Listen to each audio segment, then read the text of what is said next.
Баршаңызға қайырлы күн достар. Бүгін сіздермен өте дәмді, оңай жасалатын салат түрімен бөлісемін. Ол үшін бізге картошка пай, қайнатылған тауық еті, консервіленген жүгері және ананас, қайнатылған жұмыртқа және Pringles чипсы қажет болады. Егер де бұндай чипсы таппасаңыздар, кәдімгі чипсыды да қолдана беруге болады. Барлығын осылай дайындап аламыз. Енді бірінші кезекте осындай кальцияның көмегімен немесе осындай домалақ заттың көмегімен бірінші ең астына қайнатылған тауық етін жайғастырып шығасыздар. Және де үстіне осылай майонезімізді орналастырамыз. Екінші осылай консервіленген ананасымызды салып шығамыз. Бәрін дүзулеп, тағы да майонезімізді жүргіземіз. Енді үстінен қайнатылған жұмыртқамызды саламыз. Тағы да майонезімізді жүргізіп аламыз да осылай тегістеп шығамыз.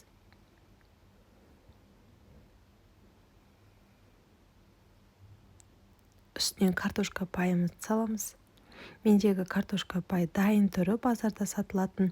Сіздер қолдан да жасауға болады үйден.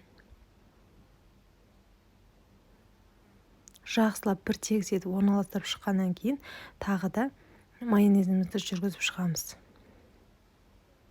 Бір келкі етіп жағып, алдын ала дайындап алған консервіленген жүгерімізді салатын боламыз. Мендегі жүгері Бандуэль фирмасының жүгерісі. Осы фирманканы қолданғандарыңыз дұрыс, өте дәмді. Және де араларына тұз сеу қажеті жоқ, себебі тауық етін қайнатқан кезде тұз салып қайнатасыздар. Енді салатымыздың үстінен осылай майонезімізді жүргізіп тегістеп шығамыз. Біздегі бұл үстіңгі бөлігі.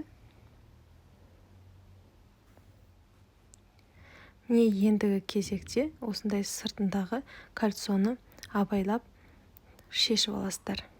Және де шет-шетіне құлағандары болса осылай түзеулеп шығасыздар да үстіне жаңағы дайындап қойған чипсыларымызды орналастырып шығамыз. Ол жерімен де видеоға түспей қалыпты. Міне осымен біздің салатымыз дайын, өте дәмді әрі тойымды. Сіздермен болған Ақбота, назарларыңызға көп рахмет.